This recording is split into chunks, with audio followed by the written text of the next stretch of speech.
Hello guys, what's up, this is Amit Mahajan. I hope that you are doing absolutely well. So इस video में दोस्त हम लोग एक बहुत शानदार बात करेंगे, that is how to write tax answers. देखो, हम लोग ने दोस्त बहुत पढ़ाई किया है, बहुत ज्यादा पढ़ाई किया है, और it is that time to showcase that कि आई नो सर्टन थिंग। जितना कुछ आता है हम लोगों को प्रेजेंट करके उनको बताना है। होता क्या है कि अगर हम लोग एग्जाम में प्रेजेंट ही नहीं कर पाए तो जितना हम लोग ने पढ़ाई किया ना, इट्स अ वेस्ट, राइट। सो मुझे इंश्योर करना है कि तुम लोगों को जो जो चीज मालूम है वो अच्छे से तुम लोग प्रेजेंट कर पाए, so that you will be able to get very good marks in your examination. ये वीडियो एंड तक जरूर देखना, बिकॉज बहुत सारी चीजें तुम लोगों को इसमें समझेगी and you will be able to implement it. This video is applicable for CA inter, CMA inter, CA final, CMA final, सबके लिए एप्लीकेबल होता है। डायरेक्ट टैक्स, इनडायरेक्ट टैक्स एक साथ बात करूंगा। देखो, सबसे पहले मैं I will bifurcate the entire paper like types of questions in 3 types. Number 1, you get compulsory question. अगर डायरेक्ट टैक्स का बात किया तो टोटल इनकम का क्वेश्चन, और अगर इनडायरेक्ट टैक्स का बात किया तो वैल्यू ऑफ सप्लाई का question, right. Second is practical question, जिधर अपने मेन टेबल में आंसर होता है। एंड थर्ड वन, प्रैक्टिकल नहीं, बिल्कुल प्योरली थ्योरी क्वेश्चन आता है, उसका कैसे एग्जैक्टली हम लोगों को प्रेजेंटेशन करना है। देखो, सबसे पहले बात करते हैं total income and value of supply का क्वेश्चन। याद है वो वैल्यू ऑफ सप्लाई में ऐसे इनडायरेक्ट टैक्स में वो टैक्स कैलकुलेशन करना पड़ता है, वो उसका बात कर रहा हूं। देखो, कभी भी 10 to 15 मार्क्स का क्वेश्चन आया ना, whenever you get 10 to 15 marks question, you have to present it। ठीक है, तुम लोगों ने सब कुछ प्रेजेंट किया, बट सर वर्किंग नोट्स का क्या करें? सर वर्किंग नोट्स लिखना मैंडेटरी है क्या? मैं तुम लोगों को बोलूं, इट इज मैंडेटरी नहीं, डबल ट्रिपल मैंडेटरी है। मतलब ये बहुत बहुत इंपॉर्टेंट है to write the working notes. मैंने बहुत सारे पेपर्स में देखा है that students write the answer, table तो निकाल देते हैं, but they don't write the working notes and they say कि उनके पास टाइम नहीं होता है, इसके लिए वो नहीं लिखते। मैं तुम लोगों को बताऊं कि तुम लोगों के पास टाइम नहीं भी होगा ना, इंश्योर दैट कि जितना लिख रहा हो उसके वर्किंग नोट्स लिखो। जब तक तुम लोग वर्किंग नोट्स नहीं लिखोगे, इंस्टीट्यूट तुम लोगों को मार्क्स नहीं देंगे। दोस्त प्लीज ये समझना, वर्किंग नोट्स लिखना मैंडेटरी है। तुम लोग see, they are not expecting you to write 4-5 liner working note, 1 और 2 लाइनर बेसिक तुम लोगों को बताना है कि ऊपर का जो प्रोविजन मैंने लिखा है ये टैक्सेबल है, नॉट टैक्सेबल, जो भी वॉट एवर इट इज, तुझे कैसे मिला, how did you get this, ये तुम लोगों को वर्किंग नोट्स में शॉर्ट में अपने लैंग्वेज में एक्सप्लेन करना। Don't go for technical language की, ऐसे ये वो वर्ड्स टेक्निकल रखना, लीगल रखना, बाकी अपने लैंग्वेज में एक्सप्लेन करना, चल जाएगा। Rather than waiting for the legal language to come. हाँ बाबा, मुझे आता नहीं है लीगल लैंग्वेज, तो मैं क्या करूं? छोड़ दो। अगर लीगल लैंग्वेज आता है तो वो लिखो, अगर नहीं आता है तो कुछ तो लिखना ही है, तो अपने लैंग्वेज में लिखो। Something is better than nothing, right. So question ये आता है नेक्स्ट कि सर अगर हम लोगों को लिखना है कि वर्किंग नोट्स लिखने, चलो हम लोग ने मान लिया sir adjustments are 10 to 12 adjustments, तो सर कितने वर्किंग नोट्स लिखने चाहिए तुम लोगों को बताओ। प्रैक्टिकली अगर मैंने तुम लोगों को बोला तो practically you should write minimum, और you should write 6 to 7 working notes. 6 to 7 working notes का टारगेट रखना, इतने तुम लोगों को लिखने ही है। 1 लाइनर भी चल जाएगा ना। कोई लोगों को समझता है कि नहीं समझता है कि वर्किंग नोट्स कैसे लिखे, क्या लिखे, मतलब मुझे समझता नहीं कि कौन से पॉइंट का वर्किंग नोट लिखे। देखो, एकदम सिंपल बात है, जो चीज के लिए तुम लोग ने दिमाग लगाया, जो चीज के लिए तुम लोग ने प्रोविजन यूज किया, वही तुम लोगों को वर्किंग नोट पे लिखना है। अगर मुझे एक डिसअलाउंस हुआ है ऊपर का कि 10,000 के ऊपर if I made a payment in cash, then in that case it is disallowed, entire amount is disallowed. तो ये तूने सोचा, तो वही तुझे नीचे लिखना है वर्किंग नोट में, right. 6 to 7 working notes. I know it is very easy for me to say कि 6 to 7 लिखना है, पर मैं तुम लोगों को बताऊं, अगर आइडियल पेपर अगर तुम लोगों को लिखना है तो 6 to 7 प्लीज लिखना, बिकॉज बहुत बढ़िया दिखेगा तुम लोगों का पेपर, और पास होने का भी प्रोबेबिलिटी जो है ना दोस्त बढ़ जाएगा। ये तेरा पहला पॉइंट।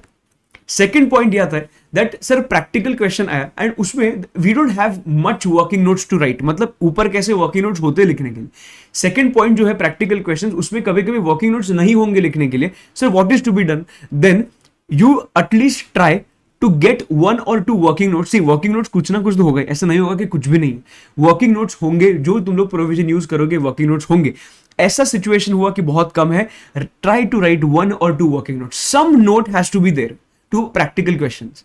ये याद रखना, दिमाग में एकदम फिट कर देना, ठीक है। सो प्रैक्टिकल क्वेश्चंस के केस में 2 वर्किंग नोट्स तो लिखना ही लिखना। अंडरस्टैंडिंग 2 से ज्यादा होंगे, 2 से ज्यादा लिखना, because institute will check the working notes, ठीक है। तो ये तेरा सेकंड पॉइंट है। थर्ड पॉइंट आता है sir theory question. Theory question में ना सब लोगों का विकेट जाता है। थियोरी क्वेश्चन में आता सब कुछ है, पर हम लोग लिख नहीं पाते।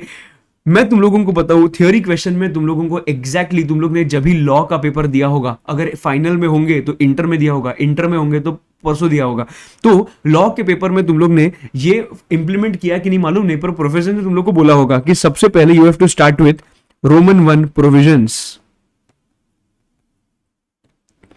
इसमें तुम लोगों को प्रोविजन लिखने हैं।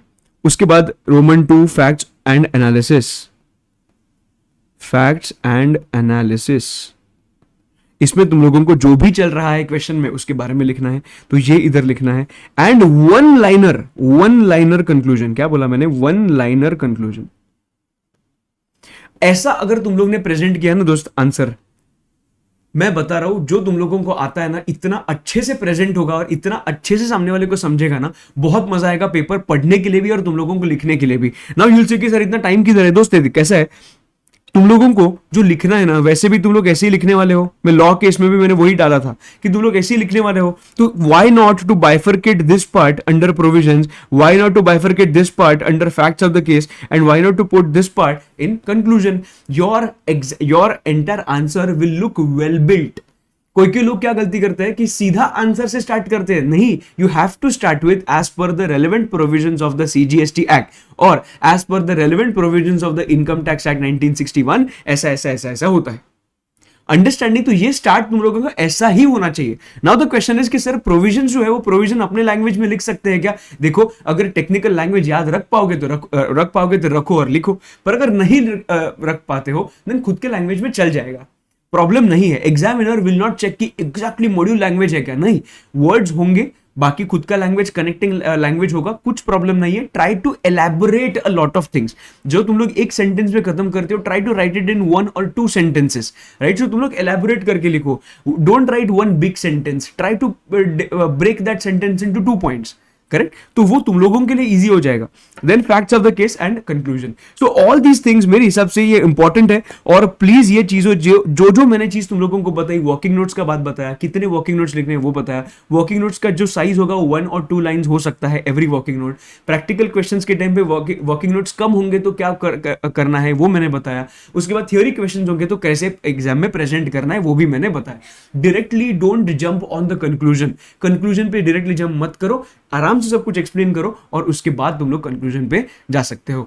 उसके बाद जैसे तुम लोग को पेपर मिलता है, पेपर मिलने के बाद you should not look here and there, सीधा स्टार्ट करना, बिकॉज टैक्स का पेपर जो ऐसा होता है ना कि टैक्स में हम लोगों को टाइम नहीं सफिशिएंट होता, and that's why you should not waste any minute in writing और सीइंग एनीबडी एल्स, और मे बी आजू बाजू का क्या चल रहा है, कितने सप्लीमेंट्स गए बाजू वाले ने, तो ये कुछ भी मत सोचना, सीधा सीधा पेपर पे जाना। And your target should be to attempt 100 marks. मैं तुम लोगों को बताऊं, एक बार ये ट्राई करना, मैं तुम लोगों को बोल रहा हूं ना, एक बार ये 100 मार्क्स का अटेम्प्ट करने का ट्राई करना, तुम लोगों को ही समझेगा कि रिजल्ट में कितना फर्क है, और you will be able to compare कि जो 100 नहीं अटेम्प्ट किया था उसका रिजल्ट क्या है और 100 अटेम्प्ट किया था उसका रिजल्ट क्या है। कुछ ना कुछ तुम लोगों को आने वाला है दोस्त। तुम लोगों ने इतना मेहनत किया है ना, ये मेहनत वेस्ट नहीं जाएगा। तुम लोगों को बिल्कुल स्ट्रेस नहीं लेगा कि ये नहीं आ रहा है वो नहीं आ रहा है। आई नो तुम लोगों को अभी क्या लग रहा है, just tell me in the comment, तुम लोगों को ऐसा लग रहा है कि नहीं सर हम लोग ने पढ़ तो लिया है पर सब कुछ ऐसा भी मिक्स हो रहा है, सब कुछ मिक्स हो रहा है, और मिक्स होने की वजह से ना हम लोगों को स्ट्रेस लेवल थोड़ा बढ़ रहा है कि हम लोगों को याद आएगा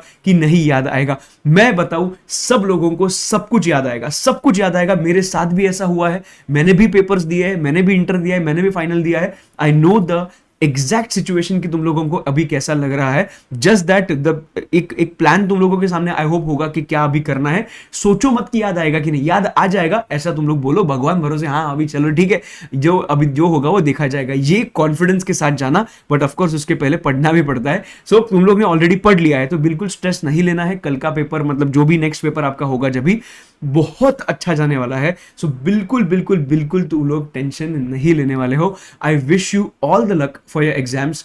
आई will pray to God that तुम लोगों ने जितना किया है उसमें से ही पेपर आए। और अगर आपने अगर मेरे मैराथन्स और वो सब नहीं देखे होंगे तो प्लीज एक बार देख लेना। If you are new to this channel please don't forget to hit a subscribe button. अगर आपको इस चैनल से कुछ भी थोड़ा सा सीखने मिला हो, फायदा हुआ हो, please let me know in the comment section. This is Amit Mahajan. I will see you in the next video. Till then bye bye, see you and take care, all the very best, bye bye.